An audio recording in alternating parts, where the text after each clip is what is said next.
change it. If your roof leaking and your house flooding.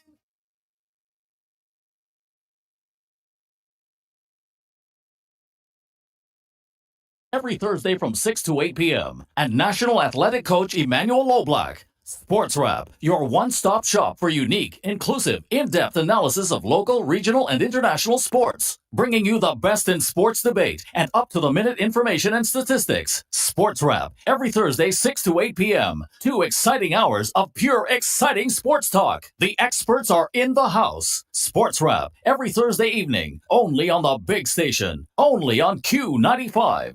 Lock it in.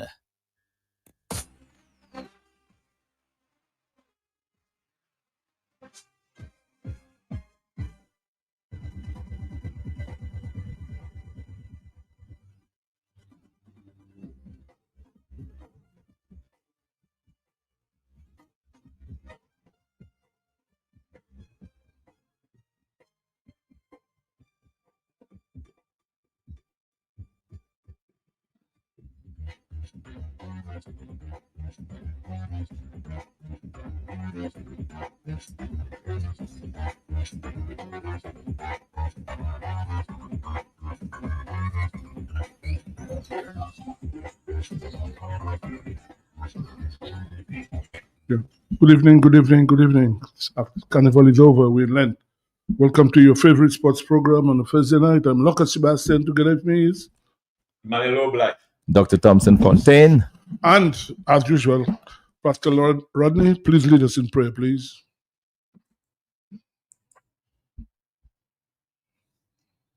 Today we declare this is the day that you have made, Lord. We will definitely rejoice and be glad in it. We know that all things will have their challenges and difficulties, but we are grateful, Father, that you stand with us, that you walk with us. And so we thank you for today. We thank you for the breath of life.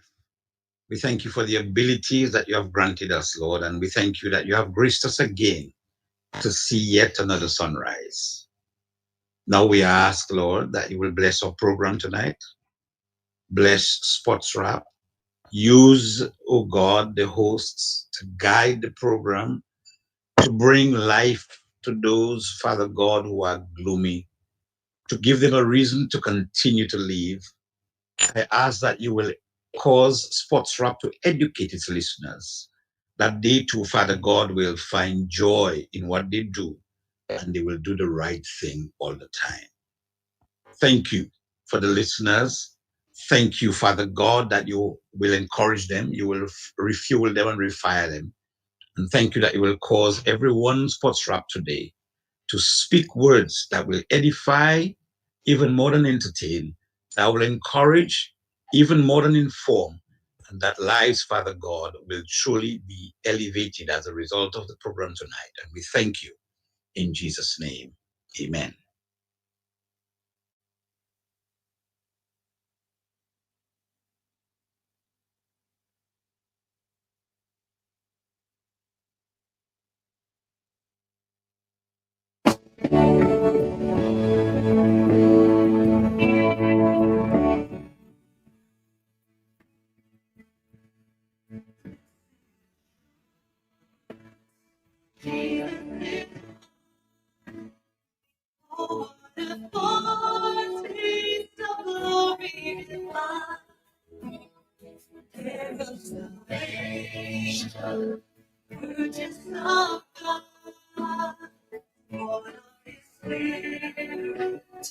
Washed in his blood.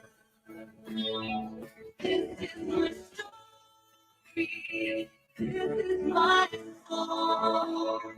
Praising my Savior all day long. This is my story. This is my song. Praising my Savior all day long.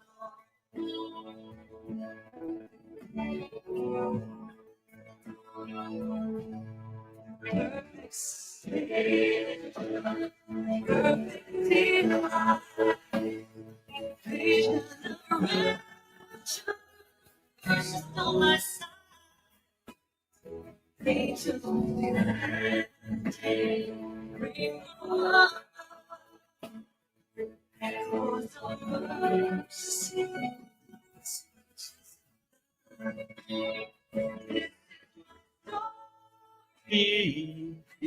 my song. Praising my Savior all day long. Well, Lobby, I know you're a choir man and it's Lent and this lovely music, eh?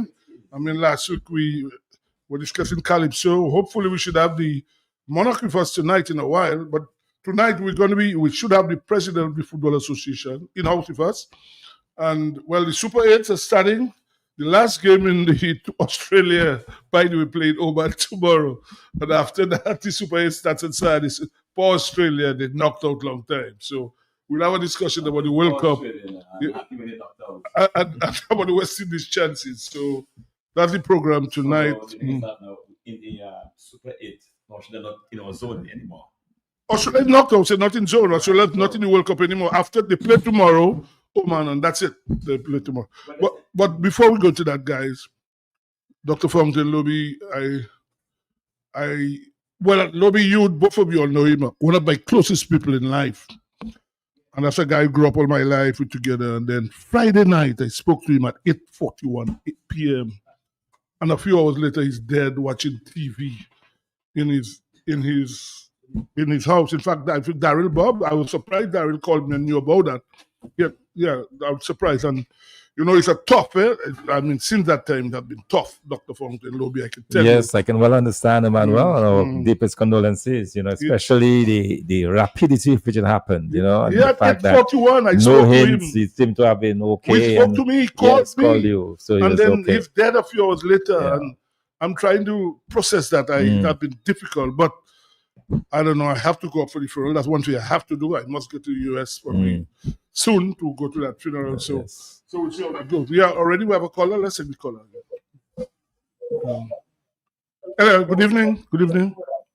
Yes. Good evening to everybody on the panel. But a special good evening to Sibo. Hi. How are you? Is you today? I find today is about me and you. So listen to me now, Sibo. Right. I'm calling from the Windsor Castle. And listen to me well. Right, go ahead. Just imagine Prince Andrew can get locked up and his brother, which is King Charles, the second most powerful man after Donald Trump, say, let the law take its course. So you can imagine that all ropers and all pigs have their Saturday. Good afternoon. Yes, Prince Andrew. Yeah, that shocking news this morning. One you got up this morning, and that's what you saw. Yeah. First of all, it shows that democracy, Dr. Fountain, is alive. Yes. It shows what a democratic society can do. Right? Where people can decide. People have decided there's one leader. You don't have leaders. Like, we have one leader. But Sibo, I know the guy very well. You all grew up in when you went to school in Cock Street. So I know him very, very, very, very well. Well, I met him last year, Dr. Fountain. I met him at the Expo in Jersey. Okay. Yes, he was at the Expo in Jersey last year, and we're unfortunate. As I said, Sebastian, sudden death is the worst death. We all have to go, but sudden death is not easy at all. Well, you're correct. Like I said, if you know somebody's sick and you can deal with it, but when you spoke to a person 8:41 p.m., couple hours later you're told dead and people crying and everybody, man. This to me, I don't know. And just so it was on Carnival Day, Monday, we lost a young boy. His parents are from Grand Fond. Right there on that Louisville Road there, that diversion. People disobeying the diversion sign, just going straight, hit the guy right there in the corner. Dead. A young man in his 20s. Mackie? Yeah. Oh, you know him, the guy who died? Yes. You see, Dr. Fountain, from last year, we are just February, and the number of young men that have gone either through gun violence or other motorcycle accidents. And talking about gun violence, this senseless murder on Sunday night. Yeah, Sunday night, right there. Afa Bozel. Guy. Afa Bozel. He's my neighbor in Baba State. He just got married last year. Yeah. His wife, right? Works He in just the got bank married on last the year. His side, wife yeah. works in the bank. My neighbor. Yes, She was yes, totally. yes. I understood she was hospitalized. You mean like they say in Patois, Palfueteca? People can imagine someone just leave your house. And then he came for the festivities, and By the way, as you talk about festivities, I don't know you all saw a video of a politician dancing all over the place. You saw it? I don't know who's the person. You saw it at all? No, politician dancing to signal ban and you see him moving. It's like that person have not toys for life. No. No, you sure you have the right person? You sure you have the right person? I saw two politicians that. Okay, but yeah, you saw two, but I talking about a particular one. Did you see dancing to signal ban? You saw it, right? Nobody didn't see that one? Dr. Bungton, you saw that person. Yeah, I saw that. I saw it going viral. No. The other one maybe might not have been a signal ban. Well, but one. I just had to laugh.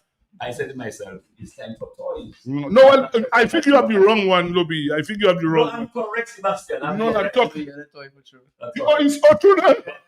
Oh, that one is. What you had? You had a capstan gun? Remember the capstan gun? I didn't see that. I think that'd be. We have all that, Lobby. Let's take this caller. Good evening. Sibo, good evening, and everybody. Yeah, good evening. Good evening. And Sibo, that person have nice moves, there, boy. Which one? You know who is that? Who the person? Person have nice moves. I saw a person there on the signal. Nice moves, Sibo. Anyway, guys, we're going to talk a little Calypso tonight. We have Daryl Bob, Chester later, alias. Hold on, he will be first as well. The Calypso Monarch, whatever people may say, the Calypso Monarch can't change it. He'll be in studio for soon. So we'll have a review of the Calypso for a little while, and then after that, we'll talk football. Yeah, Lobby, you want to say something? Let's talk about Carnival, Sebastian. The first thing about before the Calypso itself, was the Carnival, Sebastian. The ugliest part. Right? I'm a mass man. I love my Carnival. I love it to the max. But the song of Narelle, it's so obvious about, the right. The policeman, first of all, must take control. You have been paid a salary. You have to take control. Don't go on the radio and say you'll do this and do that. The worst thing, gentlemen, that happened for this Carnival was the abuse of this marijuana, the smoke. Not just in the band, on the side. He was like I tell you, man, like a bakery man. It was unbelievable, Sebastian. I couldn't, I had two guys. I don't think they continued playing mass because it affected their sinus. All right? It was it's just terrible in the band, the smoking, terrible. Yeah, well, they had all sorts of things. But by the way, Daryl Bob, they had a road march person. That I have not received word on as yet. But it might go to the Monarch. I don't know. But we can ask the Monarch. Well, come closer, Darren, so that the people on the Facebook can see you on. People on Facebook.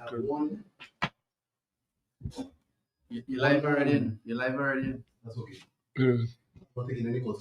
No, worry. Don't worry about that. Don't worry. Okay. Don't worry about that.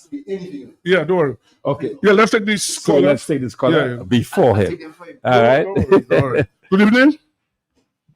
Hello. Hello.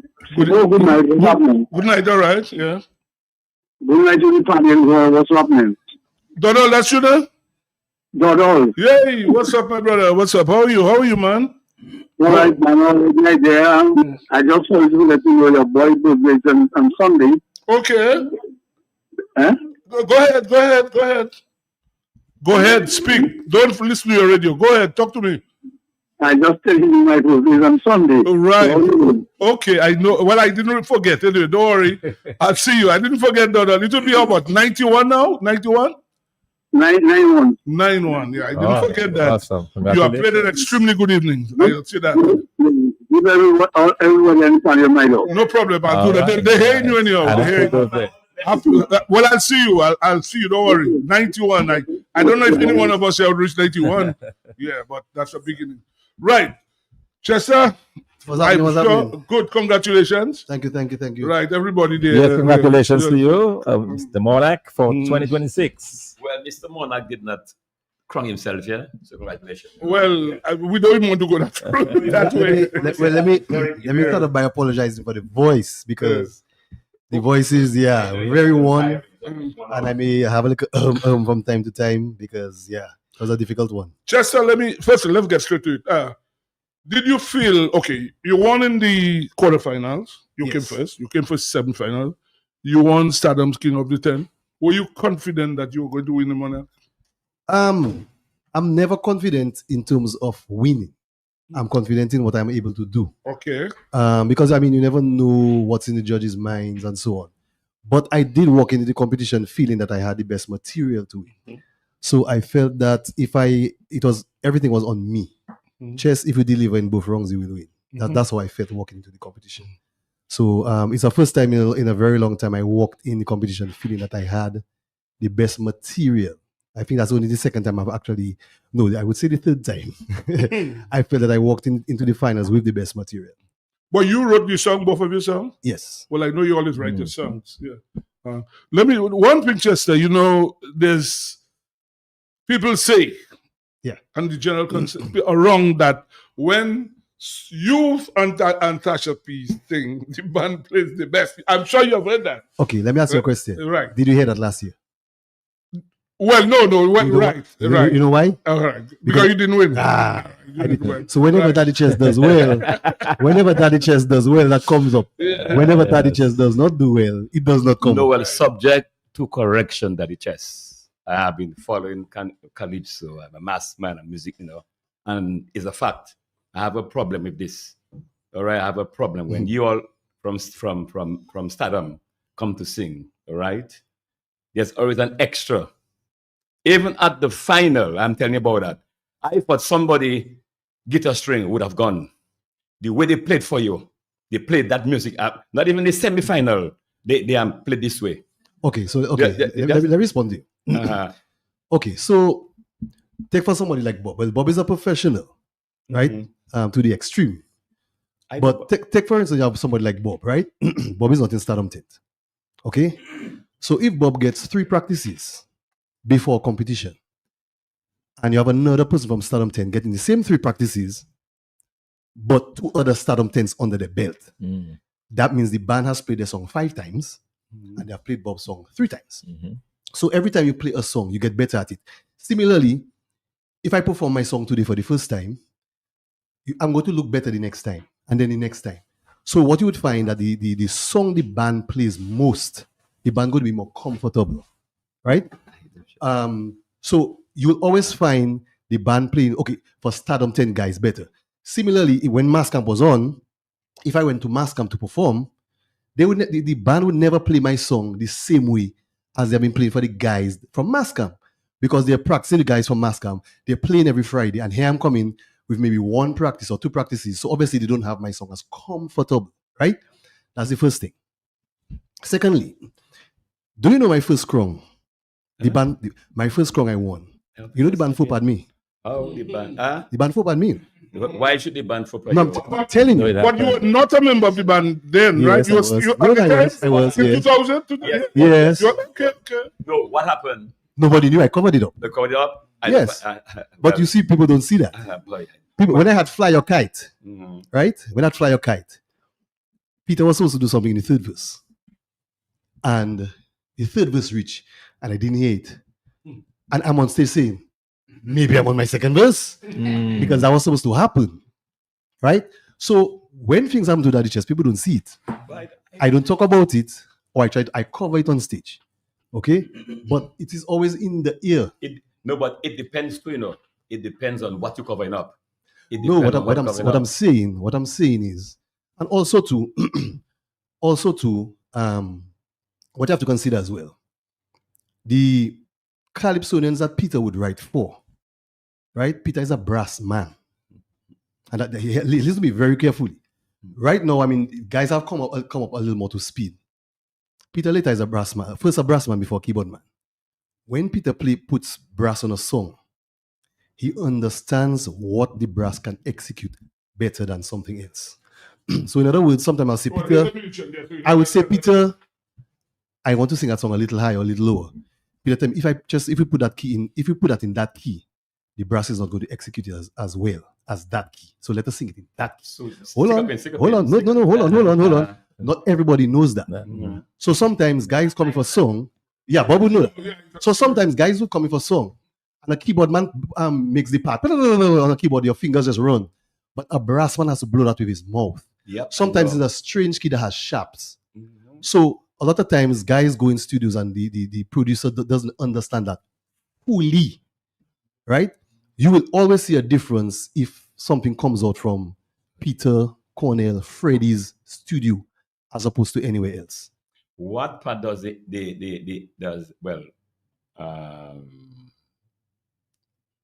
Cookshan not there. Cookshan isn't there. What? The engineer. Yeah. What part he plays? What part the engineer plays? Yes, in terms of the music, in terms of he mixes the music. He mixes the music. Live music. Yeah. What part he plays in terms of whether But to all what you have said, Peter, you can't mix the entire band for one person. No. All what you have said, brother. I listen, and I'm telling you that's my opinion and my humble opinion. Tell me what you hear different. When the band playing there's more life. Secondly, there's more life. There's more life in the band. What aspect of the band that has life? Solutions, yeah. How do we mitigate that? Is that because that's a natural thing, you know? In fact, you probably suffered because you probably only had one practice you had for your second song. I had one practice, and obviously they would not play with the kind of energy because they're still learning the song. One practice on Friday to play on Saturday. To play on Saturday, you understand? So I cannot flag the band at all. Generally, I'll tell you, for me, I know my music, I make my music, and swinging stars have never failed me. Even when Riffy was there, I've never had to bring another musician to play in the band, to make up, to play something different. I always made my music so they can. With a guy last year, you had some of them on stage when you were the saxophonist. He had to play a solo for me.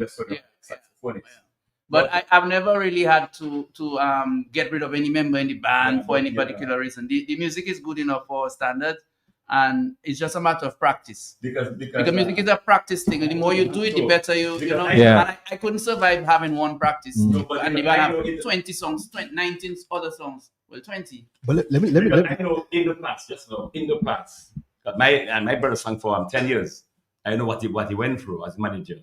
But I know that the final practice was the band ensured, when in those days, they ensured that John Tom, before he leaves that place, that's satisfied.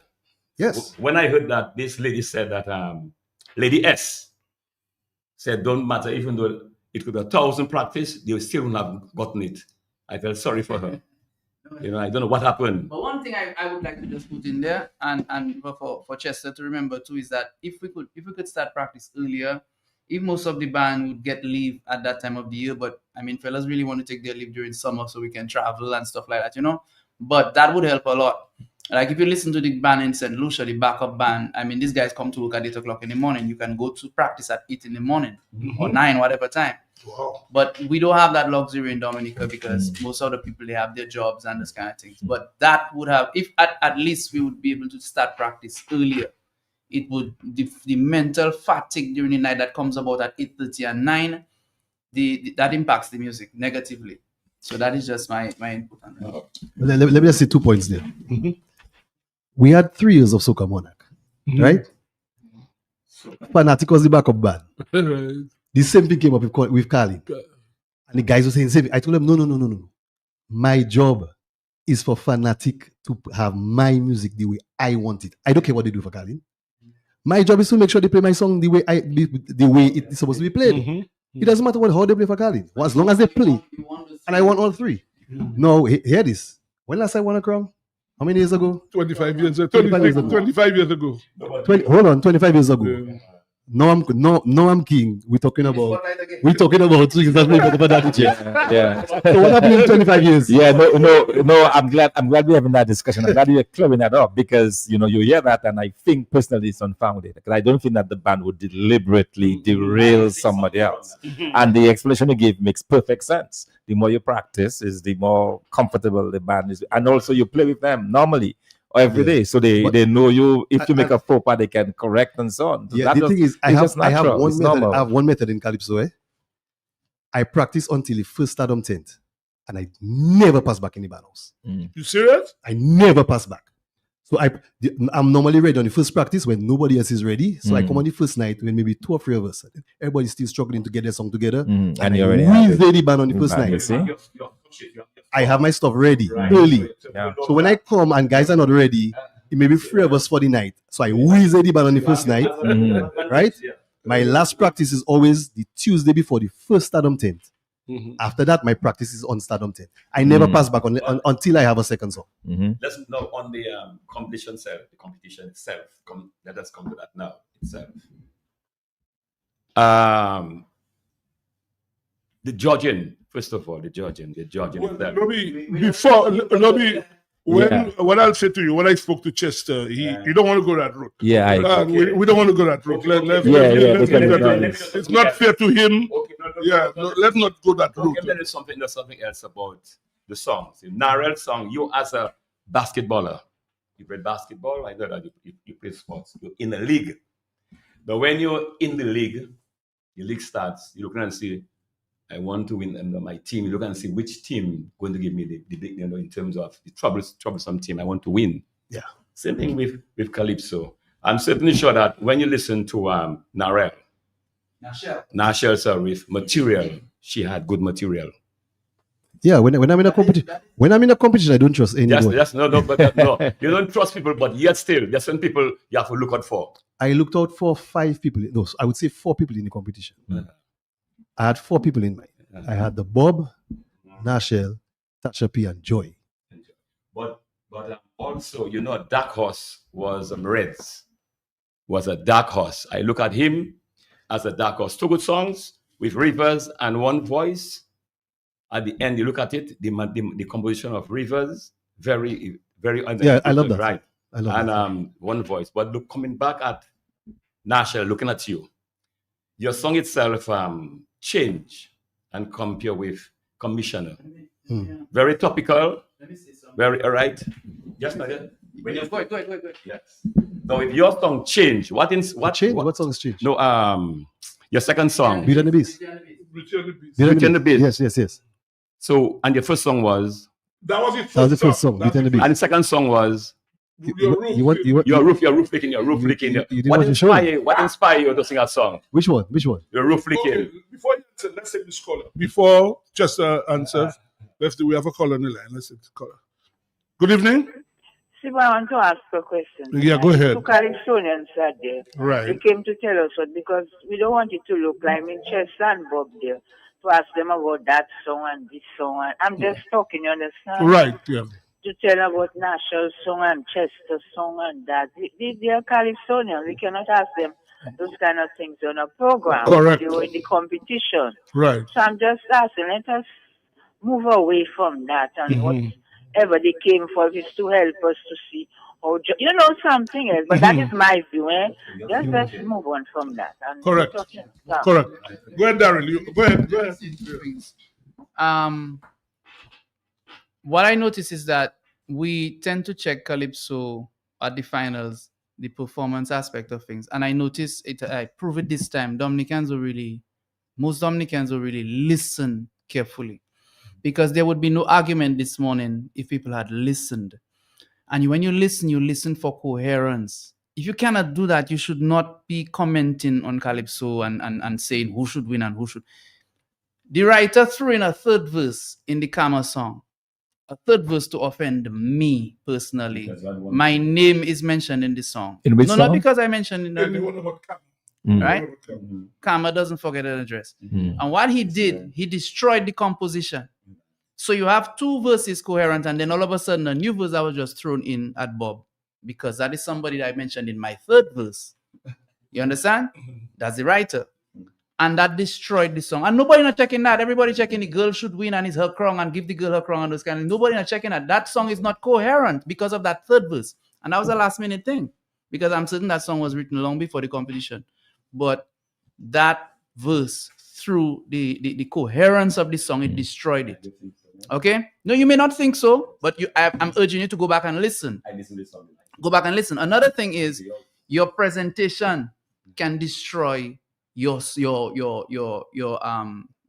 entire your song itself, because you cannot come and sing about a Christmas tree and you have banana trees on stage. You cannot say the chair needs to go and it does not go. It does not go to come back. You cannot be warning about the commissioner, calling somebody as the commissioner, or you are dressed as the commissioner. And those are my observations.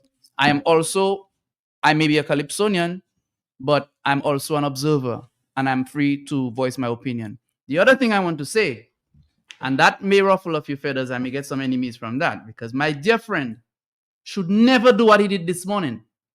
Because he's a judge. There's a code of ethics in everything. There's an understanding that you cannot come immediately after a competition and come and expose what happened in the judge's room like that. You understand? That is wrong. That is wrong. And that has destroyed that person's integrity and the confidence in the man. You cannot do that, Lobby. You cannot do that. What do you see? You cannot do that. Lennox Linton was taken to task for many years ago for a similar thing. And Lennox didn't even do it like that. This one is worse. So that's my opinion, my humble opinion on my competition. Okay, but do you agree that during that same year of Lennox Linton, my friend told me on his way home he gave the results that Briggs won. On his way home, he had a different story. Okay, let's go to Chester now. Chester, a lot of people probably don't understand this roof leaking. Explain to people what this song is about. People, I'm sure, want to know what it is. Explain to people. Yeah, well, it's a basic song. Very simple to explain. The roof leaking. Yeah, it's very simple. Hold on. Let's start. Yeah, it's a very simple. Well, let Chester tell me. Yeah, it's a very simple song. In life, everybody's roof leaks at some point. Mm-hmm. Probably everybody's roof leaking right now for different reasons. It could be, so let's suppose you're at work and your supervisor is on your back, you're giving you a rough time, your manager giving you a rough time. That is your roof at the time, leaking. And you might some people choose to leave the job, some people choose to leave the department, some people choose to just have a conversation. So the conversation would be fixing it. Leaving the department might be changing it. You understand? So you could be, as I see Lobby there, it could be sports. You in sports and you aspiring to long jump and you can't get over that hurdle and different things affecting you, and that is your roof leaking. So I mean, in all aspects of our life, we have roof leaking, and it just highlights some of it. And I love the first verse of that song because it starts off with from the time you wake up in the morning, and I always think of the single moms that wake up at 3:30 and they probably have 2-3 children, and they wake up at 3:30 to start cooking, and getting things ready, and the children probably wake up at 6, and by the time the sun comes out, they're tired already. They're already tired, and when they go to work, it's still more blows on them.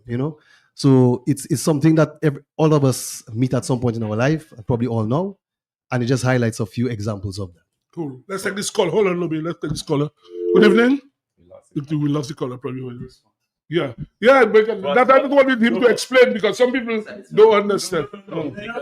No, because I come back on there. You just spoke about presentation. Okay, hold on. Let's take the caller.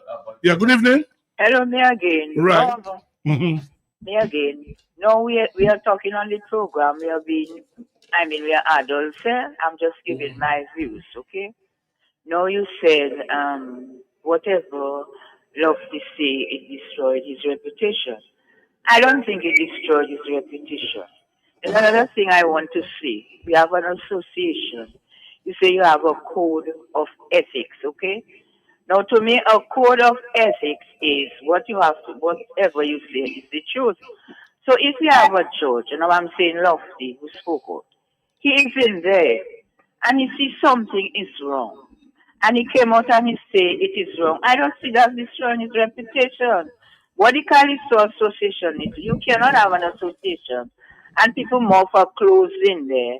You see something wrong, and you cannot come out objectively and say it is wrong. What the association would have to do is try to fix it. You have in the States and big countries where you have cases, criminal cases, And the jurors come in and speak after about what happened to the case, and certain people saying this is it. I sure you all heard that already. So I am saying that cannot destroy his reputation. Okay. In no way. The Calypso Association have to look at that. You have an association, you have people who listen to the Calypso. We want to have answers, you have to give us that. So you cannot close a judge's mouth when the judge sees something wrong. What happened? You have a conscience, not you. I'm saying generally we have a conscience. You're not going to die with that on your chest. So I do agree with you on that. Okay, thank Okay, you. Darryl, you Thank you, answered that caller. just now. We Let's have- take the next caller. let's You'll take a answer. few Good callers, evening. yeah. Hello. Hello. Hello. Caller, go ahead, please. Well, let's take the next caller. caller. Good evening. Good afternoon to all. Good evening. Yes. Good evening. It's evening, Lucille. I don't know where you are, but it's evening. Good. Yeah, good evening. Let me say something here. Go ahead. Say This something. is my opinion. I am happy that Lofty put up what is happening inside there. Let people know it has been happening. Thank you. Okay, All next right, caller. let's see. Darryl, don't forget. Keep hold your thoughts. You answer the lady. Good evening. Yes, Sibo. Yes. Good evening. Good evening. To you and the people in studio, to everyone in studio. Mm-hmm. Sibo, I have a question I'd like to ask Bob in reference to where everybody feel like Lofty is wrong to point out something that is wrong. And I want to see from my standpoint, okay? If you see something that is wrong and you call it out, I hear people saying, well, ethics. I understand ethics. Ethics means is to do the right thing. To me, that's what ethics means. It's not to see wrong and cover it up. So what I'm saying is, where is the responsibility of the judge who forced the other two judges to change their decision when they had already made their decision? This is what I want to know. Because a Lofty see something and he call it out. I'm not a judge. I don't know the rules and regulations that operate. But I know sometimes corruption can penetrate these things that make people make decisions and people bully other people to make decisions that they want. Okay, caller, let him answer you. Okay, thank you, caller. Yeah, let him Yes, answer. you're taking one Let's more take on one this? more and Yeah. then Darryl answer. Good evening. Daddy just a little message for you from this one. You see Sorry? the line where you said the 5 years, the blue roof leaking is the red one that is leaking. Take note of that. Yeah. So Bob, as you answer this question on the judges, let me just ask this, and you can also react to it. If there seems to be an issue with the judges, isn't it now the place of the association to probably do some kind of investigation? Would you encourage an investigation? Thank you. To clarify this, course. because I think because we do not want to continue. I think with bad business. I think that is probably where we should be focused on now. Yes. If there was something happened that night people feel should not have happened, let the association. Let me further qualify think it. you. You are a super intelligent man, and you're gonna have a bright future. Listen, what I'm going to say in response to the lady and the two other callers is that the association has not received any letter from any judge who had an issue. That is how you deal with things. You write and say, hey, this is what happened, and so that we can deal with it. You don't come to the public with that. Yeah. So soon. I mean, if they don't think, but you have to do things properly. We must do things properly.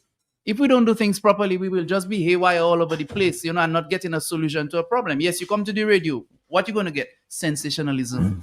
You understand what I'm saying? But you write to the association and say, hey, guys, this is what I witnessed, and this is wrong. So it's not saying that it is wrong to call out wrong, You understand? You call out wrong, and you have reason to call out wrong. Just like I'm calling out wrong right now, I'm not satisfied with what he did, because I know what the association is a business. We expect that a letter will come to us, and we will say, okay, guys, we have to review this thing. There's a judge saying that we'll investigate, just like you're saying there right now. And that's it. And we move forward. But you don't jump and run to the radio and this kind of thing. What is it going to serve? It's just creating an animosity, a problem for Chester, a problem for the association, a problem for the association leadership. It's unnecessary. Totally unnecessary. But I will say something here. One of the things that you have to understand is this. You owe respect to the patrons. enough is enough in this country. I don't say, look, listen to me. People going to react. People will always react. You know why? When you see people will always react.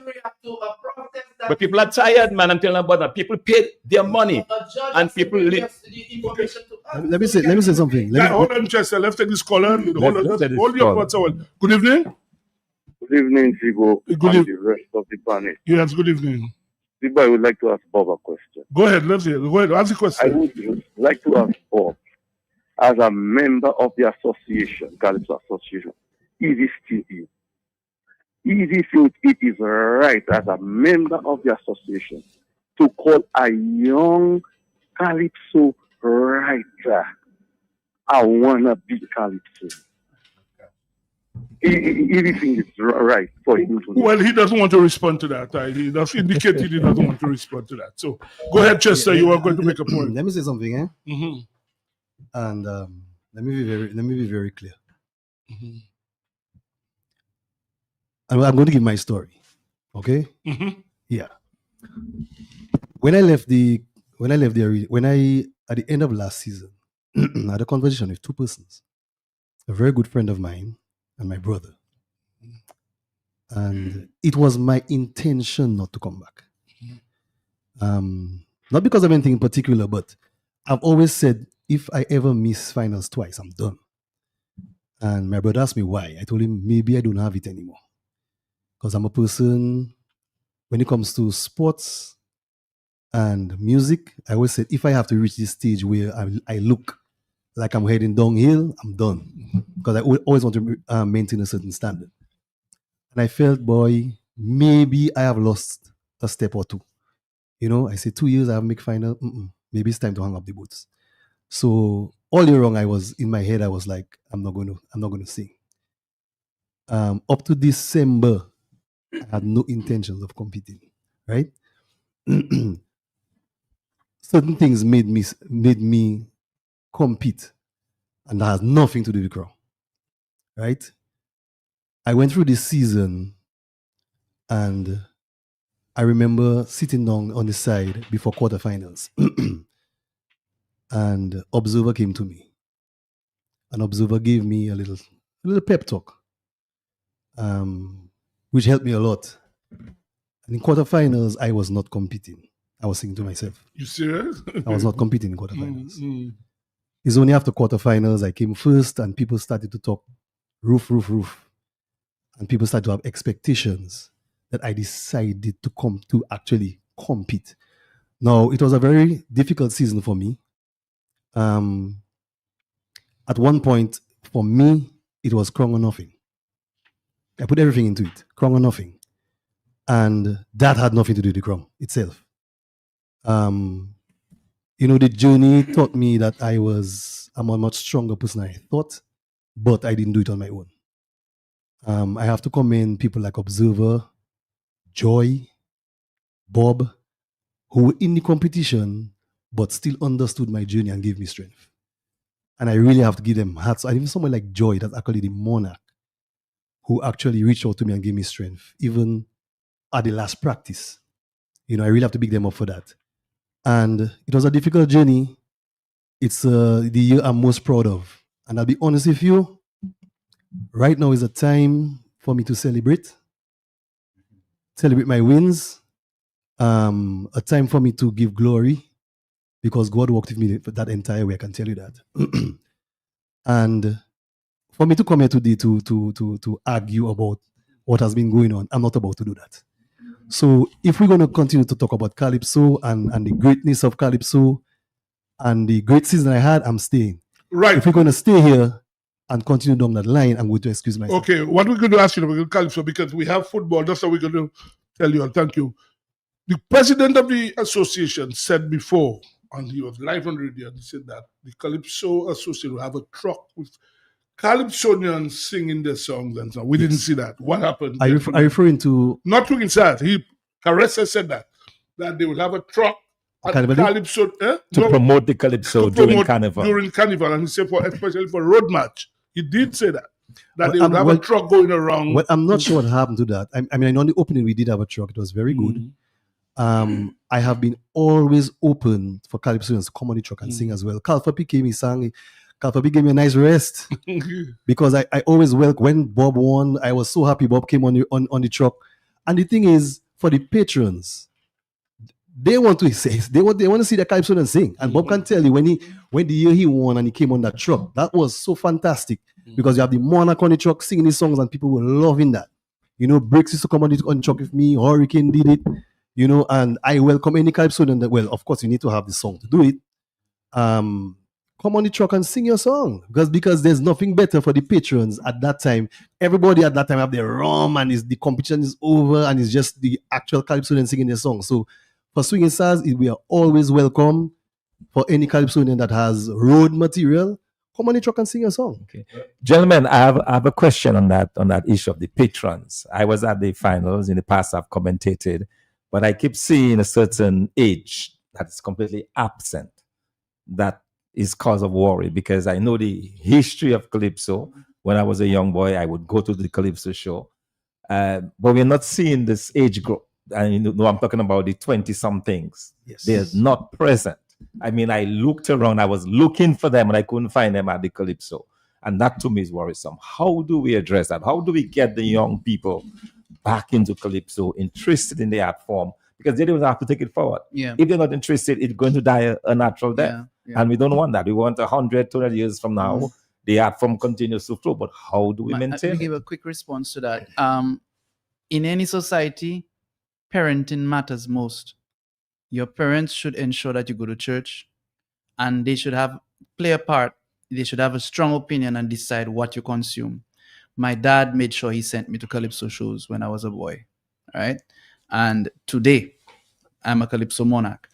During my Calypso career, I've had to help numerous students with their SBAs because their teachers always send them, go and do a Calypsonian. Have you done one, Manchester? Yeah. Go and do a Calypsonian, the history of Calypso, blah, blah, blah. And they would come back in the 90s, 90%, 90-something percent. The last child I did, she was 98%. So Calypso is important for development or education or understanding, even our understanding of our culture or society. And if our parents don't tell us, look, this is important that you go to, then they will always gravitate to jam and wine, right? So that's just what I want to say. And our parents is not those in the home only, Their parents at school as well, because they spend how many hours with your teachers? The teachers have to pass that kind of wisdom on to them as well. And that's not being done in this society. So the kids gravitate to jam and wine. Can we get a quick response from Chester? Yeah, Chester, before we take this call, go ahead. We want to respond. Yeah. Hold on a bit. Yeah. If you just look, like for instance, I went to get ashes yesterday, right? After work, I went straight to church, and one of my reasons wasn't just ashes. I had to go and give glory and praises. I grew up in that, yes. But at the same time, for the season I had to go and give. Yes, I had to, no matter. And I wasn't feeling well, but I still had to do it. And I noticed hardly any young people. Right? It's a general trend across the globe. You know, things are changing, and the as great and fantastic as social media is, it has its negative things as well. You know, and if you really remember before, you always had a young person bursting Calypso. Like your Bob came one year and it's boom. Dice just came boom. Dice came boom. You always had Tarina boom. Tasha P boom.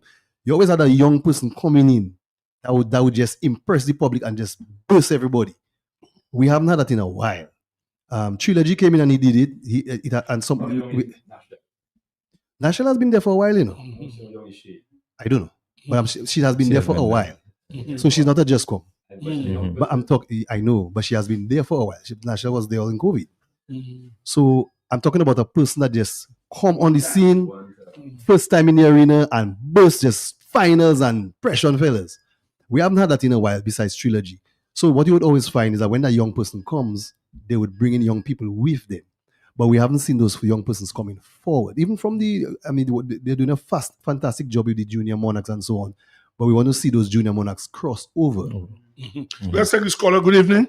Final question on that. Go ahead. Chester and Bob, what do you all think the association can do regarding the churches, to recruit us? So I'm asking that because I understand one judge gave Chester 5 and one gave Chester 7. And Chester did perform. You understand what I'm saying? So I'm not seeing how comes he got one judge give him 5 and one judge give him 7. So something there is not right. So I'm just asking, what do you all think the association can do again in when they recruiting judges, people to judge the show? Because 5 and 7, I find it low. That was too low for him. Thank you. Right. Yeah. So, and it's something I wanted to say about that earlier. When there's a situation like that, the chief judge, it's his job to address that situation and get things back to normal, and whatever they have to do, because that's not, as you say, it's not normal, and that's the job of the chief judge. Because I heard people saying that a judge decide to change the points and this kind of thing. That's the role of the chief judge. Obviously, there was something was wrong for anybody to have just that number 7 or even number 5, and everybody has have him close to number 1. The Calypso Association is guilty of not providing adequate training for the judges, training opportunities. This idea of when the season come in just about a month or 2, you call them for a quick training and you do the same thing all the time. That is not working. I've always had an issue with that, even when I was on the executive. So I think that is what we're suffering from right now. Guys, gone are the day, Lobby, Dr. Fountain. Even when you had a Calypso competition, nothing else took place on that night. It was only Calypso and Calypso. The authorities, the people in charge of Carnival know that. Having an event at the airport, it's only the authority that can give permission to have that on the same night of a Calypso competition. So you ask yourself, and you're a member of the association, all of you guys need to do something about that, because it cannot be that it's an official thing, and on the same night of Calypso, you put an event right at the airport. The airport belongs to the government. So, yeah. So, I don't know if you guys want to comment on that. Well, hold on, let him hold on. Carnival belongs to Dominica, right? Carnival belongs to Dominica. At the end of the day, people have a choice where they want to go, right? We are not like Trinidad where people fit hard Monday to Monday. So whether you have a fete on Saturday or Tuesday, it matters not. Dominica is different. People may go out on the last week, but we hardly have much time. So you really find guys have, most people is really 2 free Saturdays you have, right? I believe everybody can survive. Everybody has a right. Booyah is the biggest thing right now. People come down to Dominica for Viva. Viva is bringing people to Dominica, So let's get real. It is the biggest event for Carnival. So I cannot fault anybody for putting on in the event. Yes, things were different before. Things are changing. Before, Carnival was all about Calypso. Calypso was all what you heard on the road and so on. It's just like before in Trinidad, it was Calypso. When Sparrow had this thing, Soca took over, right? Because as young people, as the generations change, the energy gets higher. And people want more and more energy. Yes, a lot of people went to Calypso shows before. No, it's not the Calypso. It's not the people that love Calypso that go into Viva. Well, yeah, I agree. It has its crowd. Viva has its crowd, right? And the Viva crowd wouldn't go to Calypso. Some may could if there was nothing else. Yeah. What I'm saying is, you have a lot of persons that used to come to Calypso show, don't come and they're not at Viva. That is where we need to ask that question. Okay. Right? But Viva is Viva. Viva is fantastic for Dominica. And as an association, as Calypsonians, we just have to find a way to step up our game. But Calypsonians have to have more appealing songs, right? Songs that can last. More appeal, more songs that can more last. Market your product properly, and the association needs to market the show properly. Because let's face it, all of the fetes, women order their clothes from Shein, come down here, they have put a new wave, nails, but before they even enter the fete, they spend over $1,000, or somebody else spend it for them. But Calypso show is jeans and a t-shirt. You open your cupboard and take it. We need to reach a level where people want to put on a brand new outfit to come to Calypso. So it's us to do our job. It has nothing to do with Viva. I just want to say something there. First of all, gentlemen, we have Calypso itself, Carnival originated from the plantation. That's what we know. It's a national event. is a national event. My time at school, SMA, we first had Calypso junior monarch itself, and it spread in the schools, right? And Calypso itself, we enjoyed around that time, Carnival time. You knew that without Calypso, there's no Carnival. You have to understand that. No matter what they have in Trinidad, they have this schools competition, the youth take part, the Calypso is still big. In all the other islands, St. Lucia, you go to the islands, Calypso is big. No matter what they may have, it is big. And you must understand that. The Calypso came from the plantation. We have the biggest, eh? All right, I don't say, but yeah, we I have don't say no. But What happened? You speak about marketing. You know marketing, the judging. If this final here, if some of the Calypsonians who were not present, who were left out, all right, at the final, if they were there would have been a bigger crowd. I'm telling you about that. People like Alpha P, Webb, I can go on, these two guys in particular were there. There would have been a bigger crowd. People are not happy. You pay your money. You know about the judging decision is final. Yes, they're human beings. But what people are saying, people are just not happy. Come the quarterfinal, semifinal, just now, Sebastian, we have to understand that people looking at Calypso for social commentaries, the events, what's happening in this country. The country is, people are suffering in this country. There are issues in this country. You have to sing about them. Too many of these senior Calypsonians are afraid of looking at the so-called, these people are just coming up this singing about the issues. And it's hurting them people. All right? So when you talk about marketing, the judging is very, very important. Let's take this caller. Good evening. See, one other thing I want to say. No, and before it's different, You cannot tell people where to go, Sibu. No, I wasn't telling people. I was just not saying. you. I'm talking generally. Okay. I'm not talking about the Sibu. What I can tell you. What I'm anyway, saying go ahead. Make your point. People have a choice. It's not everybody that want to go to Calypso. Who want to go to Calypso will go to Calypso. But you just have Calypso alone on a night. And sometimes I say I don't want to go Calypso. I wish it had something else for me to go to. So people can choose where they want to go. I heard they talk about people don't Calypso. We should have that alone. And I don't agree with that. Let people go where they want, man. Thank you. Good. Now, hold on. Next caller. Yeah. Good evening. Yes, Sibo, good evening, Lobby, Dr. Fountain, and your guests on the program. I have an observation, but before I talk about it, I want to tell Daddy Chess I do not agree with him about other competition on the night when you have a major Calypso competition.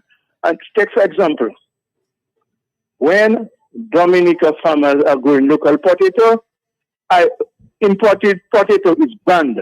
I made some dictatorial. Maybe something like that has to be done. Because remember, we haven't got the 1.8 million people Trinidad, as you know. We are only about 60, 70,000 people. So, although you cannot tell people where to go, you got people to be interested in the Calypso by not staging any major event. And Lobby make a very important point. Why not have Calypso competitions in the schools to get the children interested in Calypso? Academy have theirs, grammar school, in the schools have Calypso competition in the schools. Now, my observation, I was in Maho Carnival Monday and Tuesday by the credit union. There was a band there, live band. And they were playing Grams Morgan, People Like You, and Amber, and the singer. I never heard Daddy Chess. I didn't hear. I heard Guadio Pawize once. I heard Emlisa once. And which is other thing. And that is the kind of song they were playing. So when the people... But I don't know what to say. Good evening. All right, let's take the whole line, guys. Let's call. Final. Yeah. Okay, we lost. Okay, let me read something for you guys. Caller, I want you all to listen. The person is saying the high price of the ticket is also a problem. Ask Bob if the competition should not be a one-song competition at a cheaper price because nobody cares about the second song. And there could be more Calypsonians singing at the final with their one song. For instance, the person say, Cal Puppy is a good example of that. I actually had an idea. I pitched a few years ago. I mean, people didn't take me on much, but my idea was this. Most Calypsonians don't write their own material. Right? So you as a writer, you're not sure how far the Calypsonian is going to take your song. So you give him one song, right? You're not going to just give him two songs, unless you give him Bob. You know Bob can handle himself. Right? So most writers will give a Calypsonian one song. If they reach the final, they give him the second song. Now, at that time, the Calypsonian has to go, no, rush to learn it, rush to record it. By the time you're ready to release it, it's 1 week. My thought process is have 3 weeks in between the quarters and the semis. That way you have more time to market your second song. People get to learn it more. It advantages the Calypsonian because you know your song better. You can market it more. You will execute it better on the night. It advantages the patrons because right now you know all 20 songs well. It advantages the judges because they will be more familiar with the second song. So instead of having 2 weeks in between each one, between the semis and finals, you have 3 weeks instead. So you just do the calculation in terms of the times, and everybody wins. But you're a member of the association. Let's take the caller. I guess you all can discuss that. You should be able to push that through. Let's take the next caller. Good evening. Good evening. Hello. Yes. Good Hi. evening. Good evening. Good evening. Yeah, good evening. Yeah, I wanted to call earlier on when Daddy Chess was giving his contribution. I want to congratulate him. Bob, you were in my top 3, actually. Bob was in my top 3. The lady was one of them. I haven't listened or gone to a Calypso show in decades. So it's like 25 years back you come, and then the last couple of years I've been to the Calypso show. I find that the shows, they need to make it a little more interesting. When I was like 20, 19, I used to go to Calypso show. We used to go to all the tents, but I noticed that everybody in the finals, in the Calypso show finals, they were like 40 years and up, maybe 45. So the young people, they don't come to the Calypso show. I think it's the same old thing all the time. I'm sorry to say that. It feels like it's a tent. You want to put on a show. I know it's Calypso, but the guest artist, bring in somebody, bring a bouillon artist. Okay. Caller, hold on a minute. They brought in Triple K. Now I heard some people saying they should not have brought Triple K there. I heard that. So here you were saying they should bring a bouillon artist. I don't know if you do you know that Triple K played at the Calypso show? Yeah, I know Triple K. All right. So how do you please people? Yeah. Some people say bring, some people say they shouldn't. So anyway.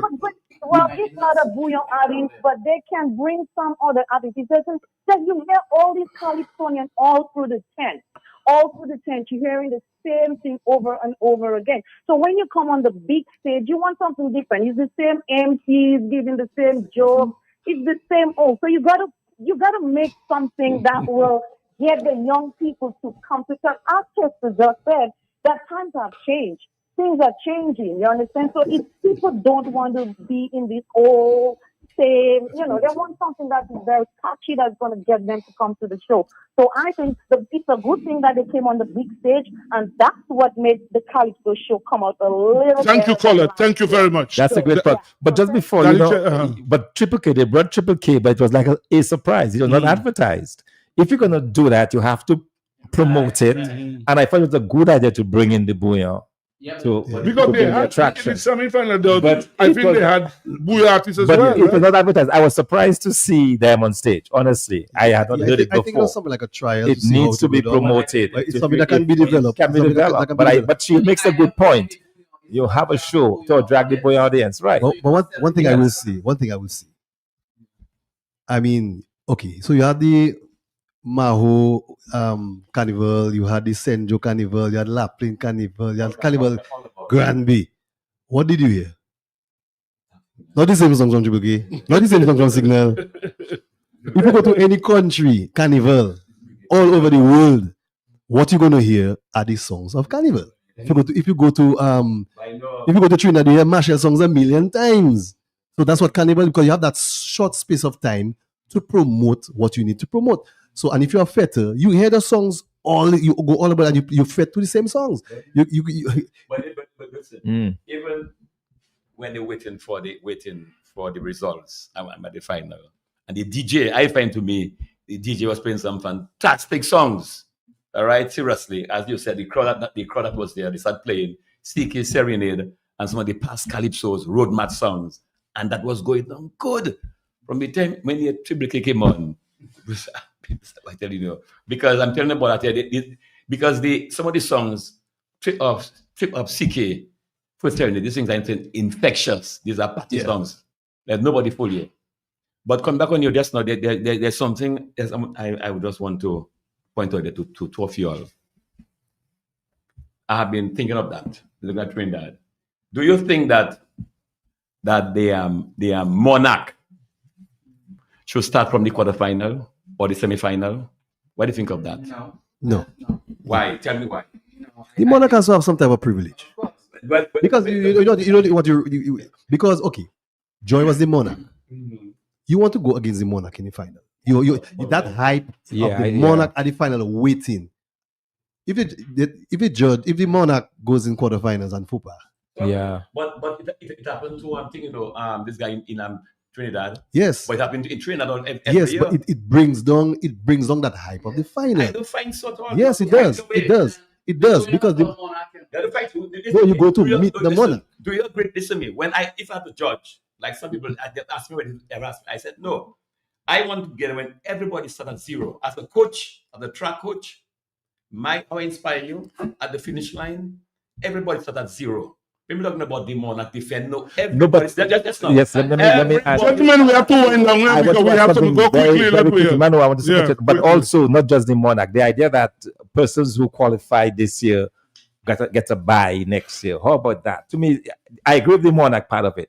But everybody else, I think you have the people coming in at the quarters, the finalists this year, make it automatically. Why should this year qualify you for next year? The numbers. Why not just start the whole it's because thing of the numbers. fresh? You have too many people trying to get elimination. Oh, okay. So there are 9 of us going to the quarterfinals and another 12 or so coming to meet us in the quarterfinals. So but I'm saying that why give that? Why not just take? Okay, so you're saying the competition would be such that it would be difficult to get the 32 or the 21 out of the eliminations coming up to meet just the Monarch. At the finals. 12 is chosen in the eliminations. Right. So instead of 12, you'd have the 12 plus the 9. The 9 that so that in other words, I don't see why you should get a privilege this year because you have a lot of Calypsonians and some of them might just come 32. Yeah. So 12 from the eliminations and that's how it works. That's how it always has been. I'm just wondering whether it makes sense to keep these things. I don't think that structure, that whole system, it works. It works. That's not what is preventing certain people or the crowd. And another thing too, LOB, bear in mind, Calypso crowd has not necessarily diminished. We're online streaming. The crowd has our audience has actually increased, but we're not checking the streaming because those figures are not given or PR has some work to do. You understand? So you have people streaming from all over the world, Australia, watching the show on the night, Yeah, and it's a lot very of people in popular Dominica line, do not want to come out. Some people, they have swollen feet and so on. They have age. They want to stay home and listen and watch. So that's an area we don't pay attention to. Okay, guys, that's what I just want to read a colleague saying, and listen, chess is a cop-out in the response to the Viva matter. Sibo, the question is, did Lofty lie or did he talk the truth? If he did, there was a flaw in the process. If the chief judge could arbitrarily impose his will on a panel of judges, that is procedural injustice. It is wrong and it must stop. He should intervene only if there were technical or ethical error by the judge, the Calypso Association. They would have a letter lying on their desk for months. Edmund Burke has said, the only thing necessary for the triumph of evil is for good men to say or do nothing. Let us see how the association changes that procedural injustice. There is always a way to do anything that you feel you have to do in life. And you have to do it properly. There's processes. You have to write to the association and say, hey guys, something happened there and it's not right. And to your benefit, blah, blah, blah. If they don't know anything about it, there's journalism in the country. You can sit down with a journalist and then some form of investigation can occur. But give the association a chance to investigate its own matters. instead of going out to the public with it first. Okay, guys, we have to come to because good things sometimes. Your final words, both of you. Daryl first, and Daddy Chess will. Yeah, I just want to say thank you to the people who came out and support the show this year. We're really, a lot of people have been saying all these negatives and Calypso dying and so on and whatnot. And this year, I'm certain that people have gotten a really good experience at the finals. It's been a wonderful competition throughout the season.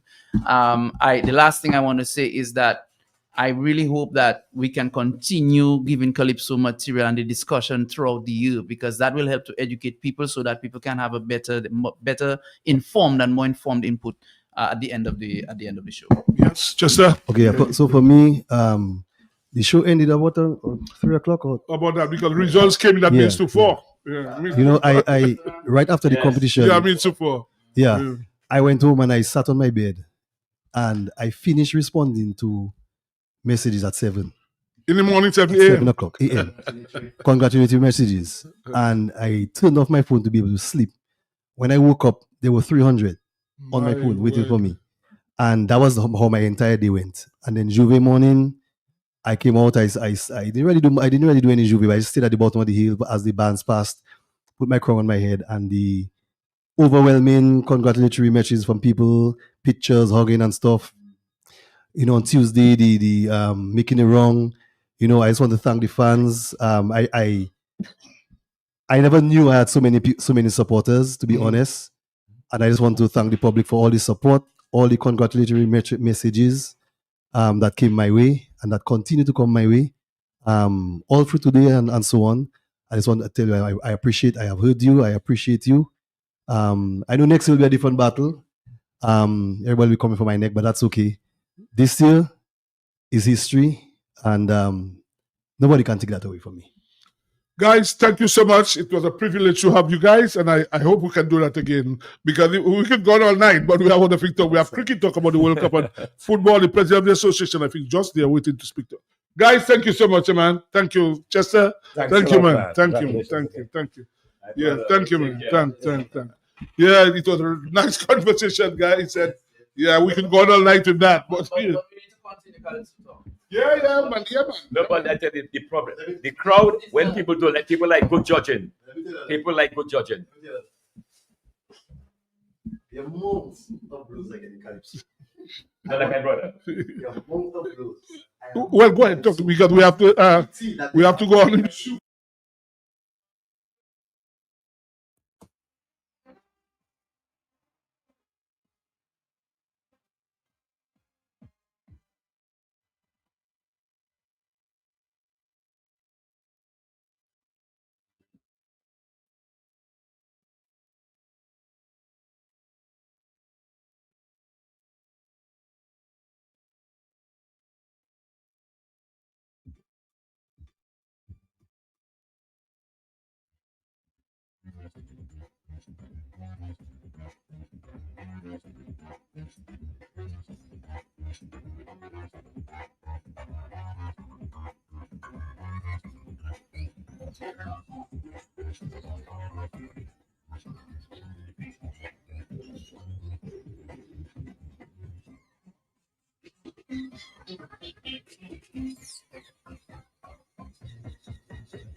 That would be personal. Anyway, let's go.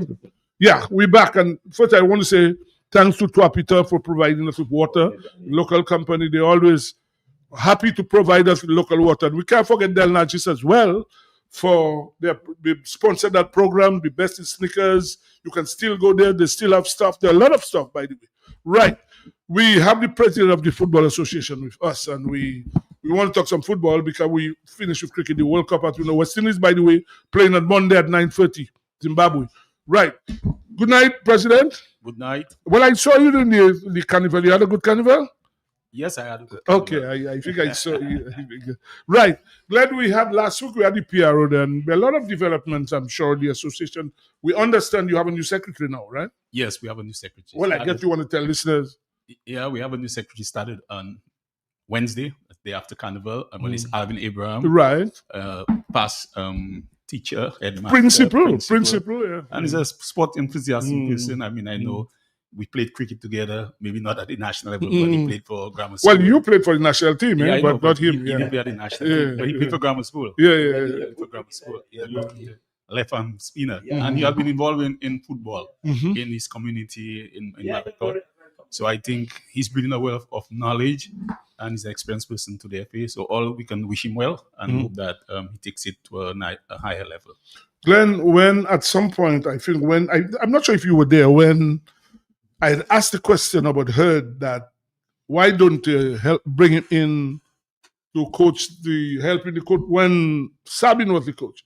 The wording we got was that he has a specific assignment. He's now acting coach. You need to tell listeners what has happened, why he's now acting as the coach, the national coach. Yeah, well, we could use him temporary because Kurt's assignment here is as a talent coach. But in the absence of we not having a coach now, and we plan to have hired somebody, but I don't think it would have been prudent at the time to hire somebody when the competition was just a few months away. So in doing some background check or research, you can say that way, that they said that we can use Kurt for that interim position. We don't know how it's going to pay off going forward because basically I don't think he can hold up to position. So it's just an interim position. So we would still have to get the advice of FIFA on that in terms of going forward. I'm not saying he's the actual coach in the future, but I know now he's holding both positions as the talent coach and still the national senior men's coach. Are you all in the process now of identifying someone permanently? Have you sat down? I understood you all had a lot of application. Have you shortlisted people? We shortlisted a few people, you know, but we still need the advice because, like I said before, I think on the program, that if you want to say 99% of foreign persons, which we are not familiarized with. And I think we are seeking advice from the region in terms of CONCACAF and FIFA for us to make a good pick, you know, and because you want to select somebody you think that the culture of Dominica can work with everybody within this. But Glenn, you said about selecting somebody and the culture. When you say culture of Dominica, culture of football, we're looking at football presently, you need guys who are technically and tactically prepared for the game. When you're looking at, you're looking at, which are you looking at? Looking for somebody from Europe or from South America or from the English-speaking Caribbean? Well, it doesn't matter where the person come from. No, because in terms of the football, you're looking at the European style, you're looking at the South American, looking from the English-speaking Caribbean, which among the three there, if you had to select one, let's say an European or South American or one from the Caribbean, who would you select? I'll select the European. Why? But, well, there's many factors. All right, there's many factors. And I believe any coach has to come with his own innovation. You want somebody innovative. Innovative. Because I hear people talk about style of football or this thing. I mean, the coach is the one who decides that which style of football he plays and when he played. Yes, the FA will have it programmed from grassroots going up. But at the end of it, the coach should be the one who comes and decide, listen, that is how we can, and it's based on the personnel you have at the time, because different countries will have different strengths and weaknesses at the time, and it's how the coach nurture these personalities together to get a good structure. No, you have been there for some. Let us face it, with football, you played football. You look at Dominica team. You look at Dominica. You have senior, we have junior, we have this. Look at the systems presently. What do you think? Speaking candidly, you think which system would suit Dominica the best right now? Well, it does go back to a lot of educational coaching programs, and I'm saying that to say that we sometimes have to use the pass, but, and I've said that many times on different programs here, that the clubs are not helping to, and they might take it in the wrong sense, to develop the football, because the players comes from the club. Yeah. And if the club is not doing what they have to do properly, it will affect the national team. And I'm saying that to say because then, yes, the DFA will spend its funds and monies on developing the coaches, but you actually not seeing it when the game have been played at the various venues.